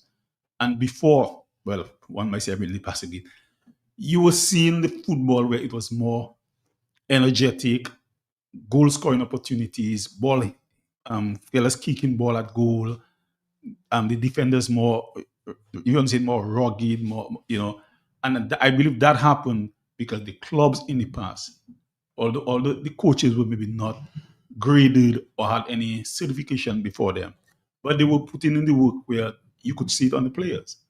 So I'm hoping that now, with all this coach education, and we are willing to invest in that, and we are doing that because now we have licensed coaches, So we're hoping that should bear fruits and show the skill of the players. That when you come to a DFA league, you can see the league different. Glenn, our teams have not been doing well regionally. The women team under 17, in fact, we just had the under 17 boys didn't do well. Even when we played earlier or last year in St. Kitts, we lost all the matches. Are you satisfied, or are you not concerned that our teams are just not doing well, the national team? We are concerned, and I think everyone should be concerned. But it goes back to the development of the sport. I mean, we participate in, and now we even have a team out to travel today, the under 20. I'll come back to your answer. They might be in a different grouping now because they are playing Antigua, BVI, Dominican Republic, and so if you want to say that look like our peers, but the under 17, they come up against some serious teams. So this South American football is have grown, and we do expect, yes, the players go there, and I spoke to some of the young players, and for them it's a good thing they went, because in terms of what we playing maybe or what we see in our locals, it's different. That's the exposure for them, but they have to understand that it's beyond that. It's much more than that, because the training the under 17 in Nicaragua and these countries will get. I'm not saying that we shouldn't have it, but it starts from our club level. And as long as our club level are not willing to do the hard work, we will always suffer. Question, Glenn, you just said, for example, I've been looking at Dominican Republic over the years and see, how they have grown, how they have improved. They have improved a lot, with their football, with the inclusion of overseas players. I was shocked when I look and see how they play from the last 2 years. I've been seeing them, Dominican Republic, when how they play, but I've seen them improve a lot. But Glenn, there's something which I want to talk to you about. It has to do with overseas players, first generation or second generation. You have, for example, that this is something that some of the islands have dealt with. I don't know, Dominica. We have, for example, like if your mother was born in Dominica, right, and you're born in the US, but let's say now, but this person's father was not born in Dominica, but a Dominica parent. There's something there's some law that has to be passed. Yeah, we have presented this to the government. The only player that can play is the first generation person. Glenn, I was thinking of that. Yeah, Glenn, I'm saying right now, because in the US, and I spoke to few players there, I think, and I came to Dominica. I said, what has to be done? Just my suggestion that football, athletics, basketball, volleyball, even swimming, and the DOC should meet the government on that. Because just writing, you'll have to go and show them the urgency in that. Because you have good players out there. Yeah, I know, and will help. All right, football. Because look, let nobody fool you. All teams now, all the matter being there, they have Brazil. That is Brazil. Look at how many overseas players playing on their team. I tell guys, shouldn't be afraid, because first of all, as I told Sabine once, look, I listened to you. You have to be selective. You look at your back, your midfield, your front. You have a good mix. Who can help? You may have 5 or 6 players from overseas, good players. When you're fishing out, when you're going out looking for players, you know who you're looking for. Looking at who going to head your football is very, very important. All right? And that is, I look at Dominica playing, I look at the games he playing, I look at as you said, he has the club, but our youth in particular, a lot of work has been done technically. Because my football, it's been played now until, and I'm just amazed when I look at Dominica playing. I see myself, don't the guys, do they watch football? Do they, because we never have to watch. I grew up not watching, sit down and watching the game. You have to listen. You see the odd game, but it's in a lot of football. That's why I mentioned the coaching, because we have a lot of footballers even playing in wrong position in our league, because they raise as maybe a midfielder or a defender or forward man. But if you get a tactical coach that understands the game, he will realize that, listen, you'll better be positioned as maybe to help the team as a defender or wherever it is. Well, I'm happy you said that, because Brian Thomas has been, Dominic, one of the best midfielders. I heard early on in the training of the new coach that they're using him in central defense now, right? I don't know if you are aware of that. So I'm trying to wonder, why has that been done? Because he had already been playing in midfield, Brian Thomas. Well, so I suppose the coach, watching the caliber of the player and the team he has, he will better serve in that position. And he said, and I heard him in an interview saying, well, he'd enjoying it playing in that position, Brian Thomas, in central defense. And now you're saying that, and I mean, I know Brian's style of play. He'll be very effective there. Yeah, well, I heard him answer in response to that, saying he'd enjoyed playing central defense. But he would normally, by upbringing, he has been a midfield player. Yeah. That's why he's played all the time. Football now has changed. If you look, you happen to go out, you have to be prepared. Be prepared not to have just one area of football. You have to be able to play different positions. Coaches, you have to be prepared for that, gentlemen. Well, sometimes, okay, look at what happened with Manchester United. They sacked him now, Amarin. He used this guy, the guy from Ivory Coast, playing like a left wing, but the guy is a striker. They did badly. Now they brought in Michael Carrick. They have won 5 matches in a row. The guy is playing in his preferred position. So sometimes coaches can use people in the wrong position. It's based on the system. Every coach has own system, own style. Well, some they have stupid style, like Amarin. But the only thing, though, he's been sacked. But he's been sacked and he's gotten £12 million as a payoff because he's been terminated. He has been successful, yes. Successful, not in England, though. Right. Anyway, let's go back locally. Glenn, go ahead. The thing I just said a while ago, how you look at it in terms of football, basketball, athletics, swimming, could meet with the DOC and you all as a delegation, because that's what I just said is very important. I know some and I spoken to some people in the US. All right, the guy said we want to play for Dominica, but this for generation, and something has to be done. I mean, you'll have to. Is there a law against it? What's the problem there? Well, remember, you have to have the passport to play for your country. So to get a passport, your first generation person can receive the passport. The second generation can. Yes, but can't you get a passport if you have a certain talent that wants to play? Can't you give them a passport? Because it's done in other countries where I've known people getting passports when they arrive in the airport to play. So can it be done? Well, so is that where the problem is? Is that what you need to be addressed, right? So okay. The laws need to be need to be looked at. Well, maybe you might get the law changed. Because as I'm saying, if you have a certain talent you want to attract, and the restriction is he not having a citizenship, countries have granted citizenship to people on that basis. The US does it all the time to get good athletes. They grant them citizenship. They have no relation with the US. They get passports. They get US passports to run for the US. For the World Cup before the one player that was born Curacao.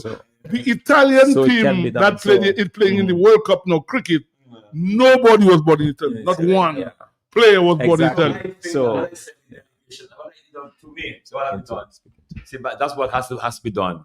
You said you all have written already, but to expedite that, I think this delegation of these 5 top sports, including the DOC, should meet the government. That is, to me, you should meet them. What do you think of that? No, I agree. That is something that can be solved. It happens in every other country. I don't see why it should be a problem here. Because there's a girl here right now, here who came down. She's she's waiting for, I think, a sister of ours who wants to play with Dominica. All right, wants to play, but the problem is that She has to have this document. Document. So this thing has to be done. No, well, we agree with you, and then something like I said before that it has to be amended. It has to go to Parliament and amend the laws, and then the second generation persons can get a passport. Of course, that's been done. Okay, Glenn, some time ago you spoke about covering the stands at Stock Farm. Where is that now? Well, we have gone a little much further. Where we have met with the consultant, and now it's out for tendering. Okay. So the contractors, whoever will be tendering. So the money is available for that? The money has been available for a while. What the roofing will be like? Concrete or galvanized? No, it will be some other material. If you get a Maria, it will anything like that. Right now, anything. Well, it would be difficult to put concrete. I know if you, but I hope it's something that's strong. Yeah, well, I can understand, the consultant, the engineers would know what is best. So that's going to be done soon. That's going to be done. Well, that's good. When does the football? And it's not just covering alone. It's covering, proper seating, the extension with 2 other dressing rooms, with media center, and some VIP lounge. I understand. I heard in the news that they're doing some work in your village on the playing field, and it might be used for Premier League football. Is that a fact? Is that factual stuff? Yeah, it can be used for Premier football. We have played. Yeah, we have played Premier games in Pommichel before. I know that, but now I understand they're doing some work. The government is boasting they're doing some work and blah blah. Well, blah. they have done some. There's some extension of the ground towards the south. Okay. Where a lot of soil have been cut and cut away. So what that's maybe need now is top dressing, like sanding and grassing. Because and it should be okay. I don't know if you say about top dressing sanding. It's a hard thing. The surface that's hard, which you know. No, but we have played. I don't know yet, but it's not good presently, because it's going to long-term effects. No, we have played on other grounds. And what about the fencing now? You don't have proper fencing that the balls will able to go over. No, the DFA had constructed that a couple of years ago on the northern side, so there's a proper fence that the ball will not go over. So what surface are you looking at? Simple grass or any artificial surface? For Pommichel, it has to be grass surface. Because remember, it's a multi-purpose ground. I know. So you're going to regrass. Regrass. Like I said, it must be some top dressing, sandy. So that thing has been addressed already with the... No, what they have just done is the excavation of the... Excavation. But I have put down in writing what has to be done. No, well, the DFA will play it back. I mean, like the DFA, we use it for playing football, so we will all definitely assist in whatever ways we can. But you said it's for multi-purpose. When you say multi-purpose, what are you referring to? No, all our grounds in Dominica are multi-use. Like basketball. No, not basketball, but all the grounds are cricket and football. Yeah, cricket. Yeah, it's all the grounds. But always have they are wicked. They always have that. Yeah, but now with the extension they have done and the basketball court on the western side, that cricket surface must be relocated a bit higher. Okay. Because the boundaries on the western side will be very too short. Well, they haven't played cricket there for a while. They haven't played cricket there for a while. Yes. Right. When does the football season start, Glenn? Well, hopefully the football season should start in March, but we have some new dynamics now because we have an under-20 team, which is out. We have our senior men's team, which might be traveling soon. Will be traveling soon.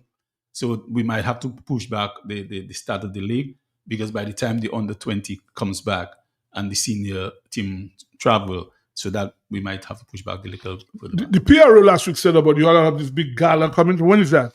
Prize giving. Well, right. Well, that's supposed to be on the 14th of March. 14th of March, okay. March. Hopefully. When I'm saying that because we still have some league that is ongoing. You serious from last year? Well, yeah. That's not completed yet? Not completed. Wow. The Cup, the Champions Cup. So why is that? What has happened? Because of the traveling of the teams. And look, we have Carnival stoppage. And we have the under-20 that just left today. They'll be back on the 1st of March. Wow. So that will shift the prize giving maybe a little further. We have not discussed it, but I'm just saying that here. All right. Yeah, so, but the national team is going to send kids soon, right? Well, they have not, FIFA have not even, CONCACAF have not decided on that. They haven't decided? No. It was previously said send kids, but now they have some ups and downs with what venue. Because I think maybe St. Kitts and Obel is one of the teams participating has some issues. Oh, wow. But the guys are still in training, Yeah, right? yeah, the competition will take place, Okay. They have just not come up with the venue. Glenn, it has to do with women football right now.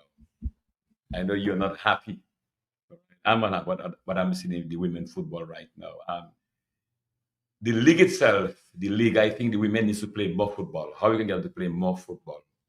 If they have to play each other 3 times, and more work has to be done. You were talking about the clubs for the men. Our under 17 girls, I saw it under 17. I mean, as the team look very unfit. I watched them playing. The competitors, we were the most unfit team. All right. I look at Bellies that beat us. I mean, we should have beaten Bellies to me, overweight team, and they still beat this. But I'm concerned about women football in Dominica. They're not that athletic. Or women are just not that athletic. Looking at the other teams, how they're improving a lot. Women are getting more athletic. All right, some of the teams have improved a lot in the other islands. In English speaking, they have one. But our girls, they have more time on that. More football, because it's easier. You see the boys playing small goal here and there. You don't see the girls playing that. You don't see the girls playing. The boys will kind of sweat. Dr. Fountain, Thibault. You see the boys playing. They always, but the girls are not. That has to be done. How they can get their peers? I've been telling them you have to play football. Well, it has started from, we come back to the grassroots and the schools too. The schools have to be involved. A lot of the countries like Belize, with the under 17, they have a lot of overseas players too. I watch even BVI and Montserrat with the under 17. 90% of their ladies were foreign-based players, although they were under 17. Yeah, but even though, you have that's the way forward, you know. I totally agree. I mean, it's just we not put a plan, and like you said, to have a discussion with the government and how we channel that. Jamaica has done with the league. You see right now, look at this senior team now. How they were bringing a lot of Jamaicans who want to play for England, right? Realize they're coming home to play for Jamaica. Yeah, 80% of their players are right now the Jamaican ladies. Because in fact, they're playing next week or week after in the. Very important. They're playing. I think it's Congo. Who they play? Democratic Republic of Congo. I think, and if they win, then they play. Whoever win. No, they still have to play somebody else to qualify for the World Cup. I think in 2 weeks' time. The under 17 boys qualify for the World Cup, which is outstanding. I mean, they beat Canada. They qualify for. When you look at the Jamaicans under 17, I watch the game itself. Guys are strong. They're running. You have to be fit to play football. You have to be fit to play football. Well, you have to be fit to play any sport. How in football, but any sport you have to. The field is big. I don't know me. The field, I understand every sport, but with football, the field is a big field, and when the last 5 minutes of football is crucial in the game. You think it is harder to play football on a big field than playing basketball for running up and down? I play the game. No, but basketball. What I'm asking you the question. But the football itself, you have more. The problem with basketball, you always on the run. 5 minutes. Well, that's what I'm telling you. Basketball, if you're not fit, you can get a heart attack. Anyway, let's go back to. Our women's team's traveling on Monday, so we have. So where are they going to this time? To Guyana, and they play on the 27th. Well, what I find, there are a lot of competitions on. Nothing wrong with that. But are they ready for this competition, or is it not because there's a competition and we have to take part? Or are people ready for those competitions? Well, very good question. Well, it's twofold, and you're right. We should be ready for the competition. Exactly.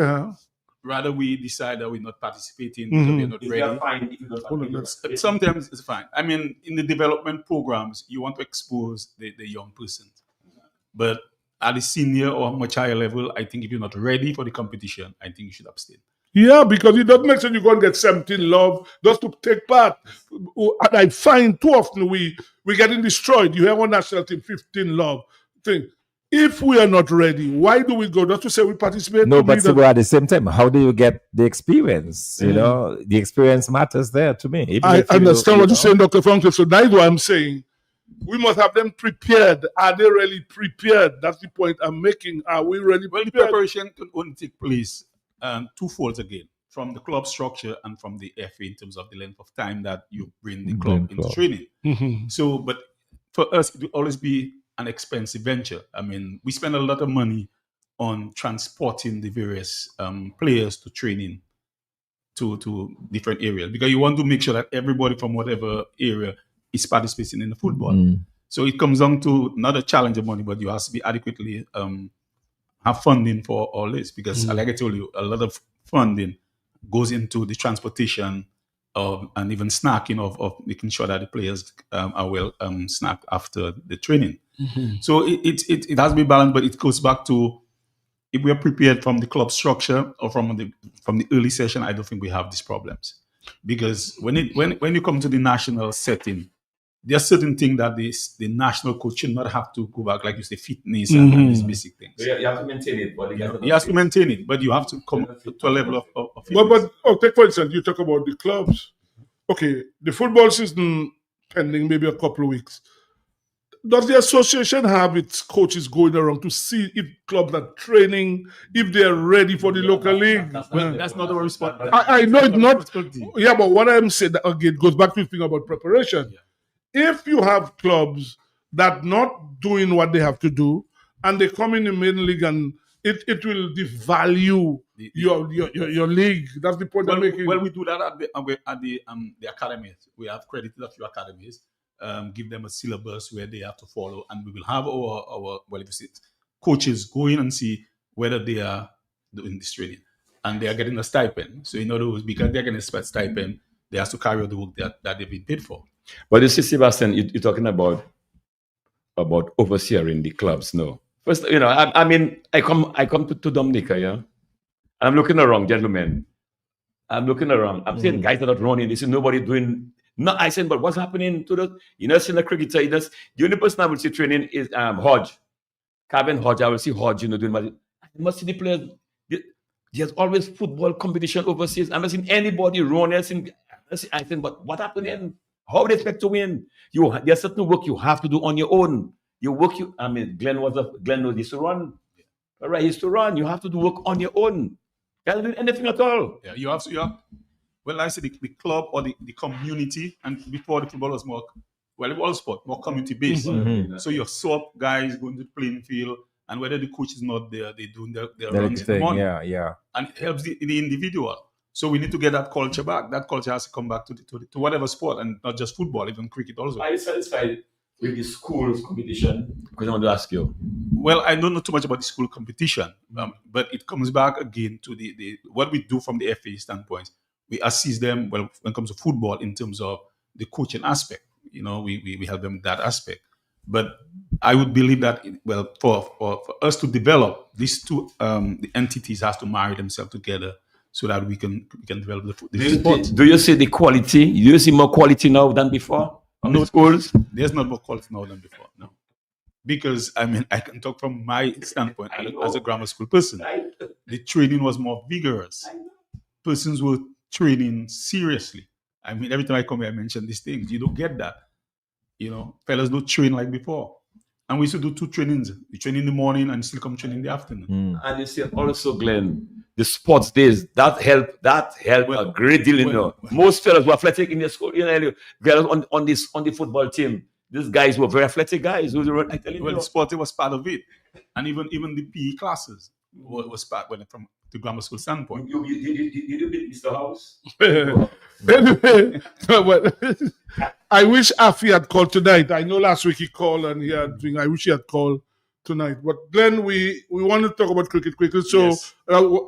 I want, probably next week we come when we have more time that we can spend, before the football season starts. Maybe we'd like to invite you back, and so we can discuss about the whole hour, talk about the cricket. By that time, the team will have either gone or preparing to go, and that sort of thing. So we can spend more time. I'll be back here. So we want to invite you to come back. So when we have more time. Because the Calypso thing took a lot of time. Yeah, so Glenn, thanks, eh? Okay, thank you. Thanks, man. A break now? Well, no, we haven't got much time, so let's just go. We haven't got much time, eh? Okay. Yeah, because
Yes, and we're back, and we mustn't forget Trapita. They're always willing to provide us with local water. And we want to say, Dominican, when you're looking for water, go to Trapita. And if you're looking for good stuff in sports equipment, you go to Del Nachis.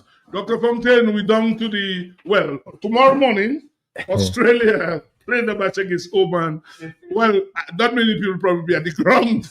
In fact, a lot of the Australians now, former test players, are annoyed that, take for instance, Australia have somebody like Steve Smith did not probably play, playing tomorrow. He might play tomorrow. Too late. You see, and the point they were making, and I saw Kevin Peterson saying that this thing about using big hitters now is not working.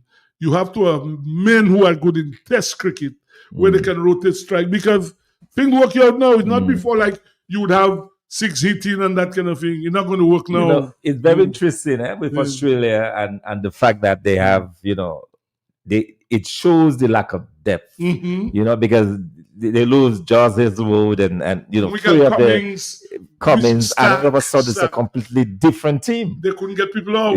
So that to me, it shows the lack of depth, and I've seen a lot of commentary on social media just about that, and the fact that they have not really invested enough. And so they're asking themselves questions, and rightly so, because Australia looked completely out of it. In fact, we said that last Thursday. Remember when we discussed that? We said Australia looked like the team to beat. But I realize they would have done so poorly. Very poor. But it's clear that they have some problems. But being a West Indian fan is a good thing these days. Right. But I am saying though, West Indies, apart from the England match, they were not challenged because the teams in their zone, is it that good? Okay, winning is a habit. You must always win. But that's the thing. Winning is a habit. But like I always said, when you come to the Super 8, you have to win. By the way, let us tell people who do not know, listen, the Super 8 now, one group is going to be England, Pakistan, Sri Lanka, and New Zealand.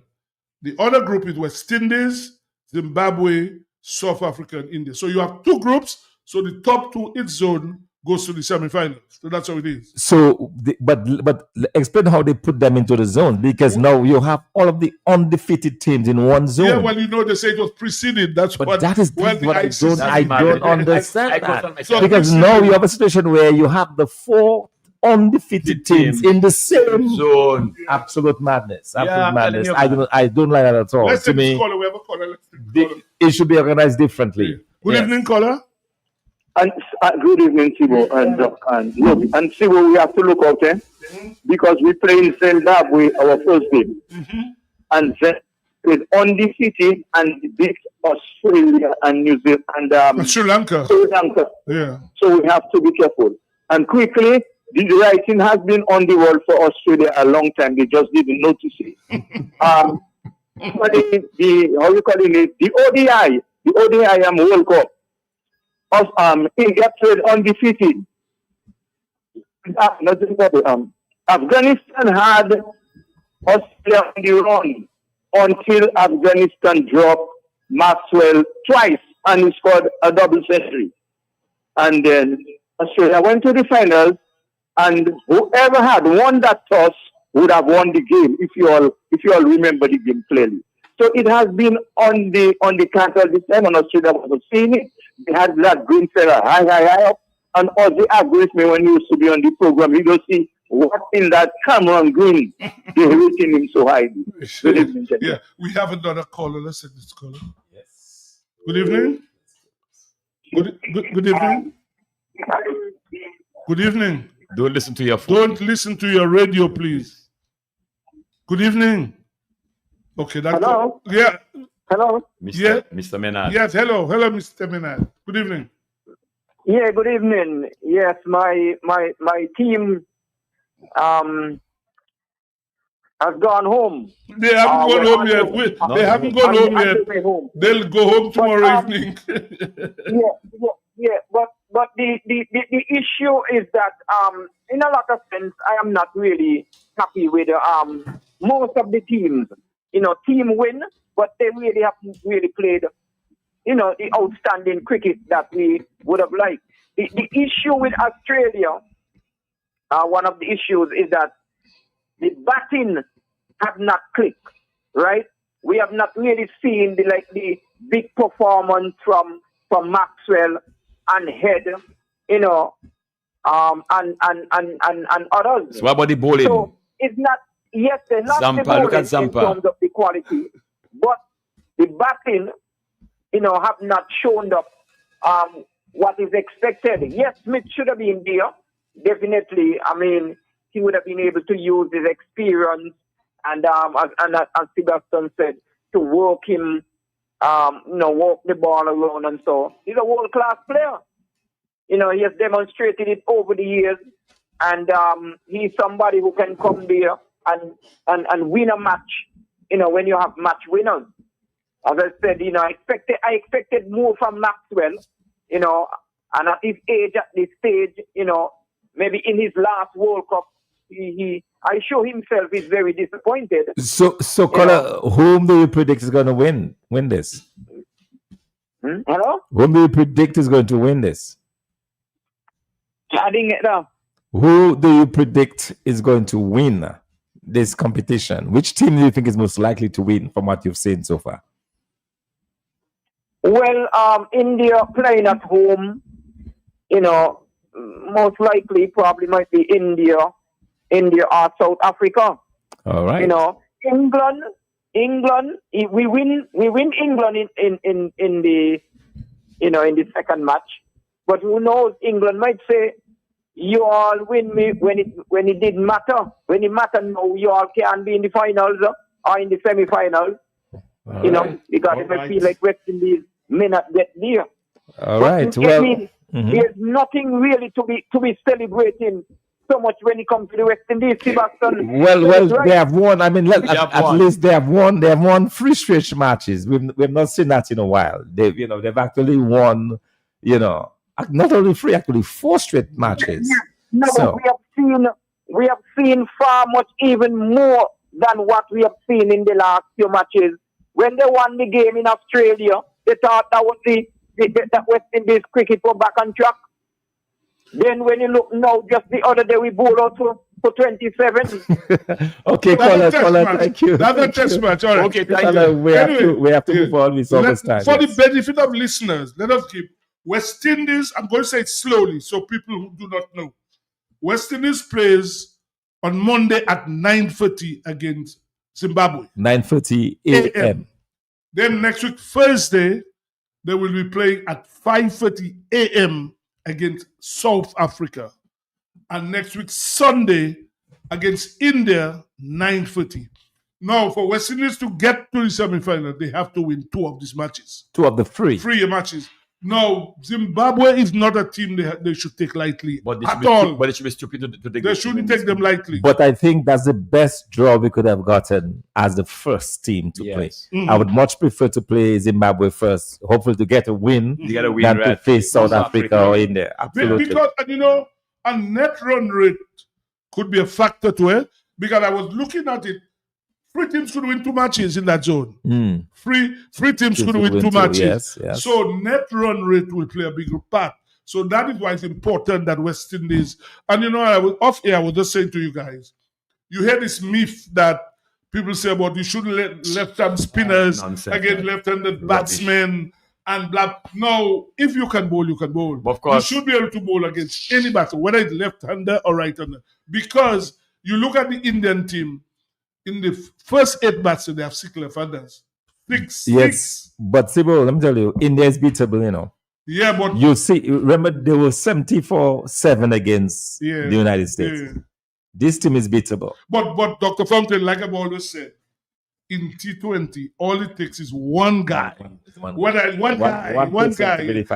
batting or bowling. It's not like a test match where a team can come back in the second inning. That's the reason why every single team of the 20 teams there, they showed something. Exactly. I mean, no game could be taken for granted. Oman, UAE, none of them could be taken for granted. Was it Nepal that beat Scotland? Yes, look at one guy just came towards the end and started hitting sixes all over the place. And it could happen. And we talk about India. That's the same thing. The captain came and made 84 in quick time. So in T20, one guy just has to come as a kind of in it. Look at the Sri Lanka against the guy who made the 100. Right. Nisanka. Yes. Brilliant 100. But Zampa get blows away. He was the guy Australia depending on. So that is what I'm saying. In T20, not like a test match, you can come back. One guy catch that catch there was unbelievable. Yeah, let's take the caller because we have to wind up now. Yeah. Good evening. Good evening, gentlemen. Good evening. Did you mention West Indies group have only unbeaten teams? Yeah, we said that. We said in one zone has only unbeaten teams. Yes. And you cannot underestimate Zimbabwe at all. Well, I said that already. So West Indies will be doing that at their own peril. Well, it will be you'll be foolish. And even the bowling, they have a 6'8" fast bowler, blessing. Murabanga, whatever his name. He has about 9. He's one of the leading wicket takers in the World Cup. So West Indies have to be on the guard because Zimbabwe is the surprise of the tournament. And cannot write off. Sebastian, we would be foolish to go. Seriously, these guys need to be spanked. You'd be in a tournament to take a team like to go up there. Right now, your game has been in the next level. Next level. But guys, I said it last week. I said that was the most balanced West Indies T20 team I've seen in a while. And I'm going to say that this team can get us through at least to the finals. What do they have? Brave and say that. Sibo doesn't agree, but I believe. What I'm saying, I believe. Well, Doc can get. Doc, I take one game at a time. Yes, well, I'm just saying. I'm not afraid to say. No, that team can be. It can't be the most balanced team now.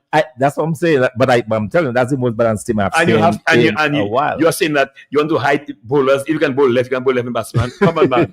By the way, for the matches this weekend, the Super 8 starts on Saturday. Yeah. Pakistan play on New Zealand on Saturday at 9:30. That's a big game, yeah. Well, Pakistan and Sunday 5:30. Sri Lanka plays England Sunday 5:30, and then at 9:30 the biggest game of the weekend, India against South Africa. Sunday at 9:30. That's a big game. Because boys, South Africa have some heavy hitters. Yes. What? They have some heavy hitters. I tell you, I fear South Africa more than I fear India in that match. Well, but the thing that India have spinners, Dr. Fountain. In the conditions in India, spinners will prevail. But the spinners have not been exceptionally well. It has been they've had some good people depending on where the finals are taken. But so far the pitches have been fairly reasonable. We have to call them. Good evening. Good evening. Good evening. Good evening, sir. Quickly, because we are winding up now. Yeah. Good evening. Yeah. See what's wrong with Shepherd? Well, they use it like I said before. I didn't see how Shepherd, Holder, and Finkel play. Ford. So they're probably using Ford and Holder together with Sherman Joseph. And Rothman Powell not scoring runs. Well, yeah, that's another issue. Yeah, Rothman Powell. Yeah. I'll drop him and bring Shepherd. But in their opener has gotten four straight dogs, and he's still on the team. No, but you see, what's that color? South Africa might be the champion. Well, I don't know. I'm not predicting that. But but Dr. Fountain does mention about what's his name? What's his name again? Sharma. The thing about it, Dr. Fountain, that guy has been in the most successful batsman in the past year. In fact, somebody asked me the question, as a selector, what would I do? Would I have dropped him? I said, no, I would not drop him. Because he will come big. He can come next month and score 100 for you. Yeah. So, good guy. The other difference, they say, form is temporary. Class is permanent. That's what it said. Form is temporary. Class is permanent. No. So, a guy fell in because only God, if you are playing cricket, that would go for a rough patch. Yes. All great cricketers at some point will struggle. They'll persist with him at least for one game. I don't see them dropping I think him. they will take him into the Super 8. Abhishek Sharma, that's his name. If he does not perform against South Africa, probably they will think of moving him out. But I think certainly he'll play against South Africa. The alternative is Sandy Sampson, who have done very well in the warm-up games. But they can bring in isn't Jaiswal on the team? No, Jaiswal not on the team. He's not What's his name? Shubman Gill is not on the team. You see, they have so many players. These guys could make any other team in the World Cup. Yeah, because even that team that they have there is almost like a new team. Rahul, yeah, it's almost like it's his team, Karnataka, because he's from Bangalore, beat 100 yesterday in the semi-final. You ran the trophy, and I'm saying somebody like Rahul can't even make the in that. Anyway, guys, next Thursday when we come back, we will know exactly. We'll have an idea where the semi-final will be going because West Indies will have played 2 matches by then. Next week Thursday night, they will have played 2 matches by then, so we'll know exactly where the semi-finals are going. Okay, and we'll see if I'm right. Well, well, I'm sure we all are West Indies and want to see West Indies do well, but we'll see how it goes. Right? So we had a good go tonight. We had the Calypso, we had football, cricket. So on behalf of Emmanuel Loblack, Dr. Fontaine, we say good night. We'll be back next week. Good night. All right. Night.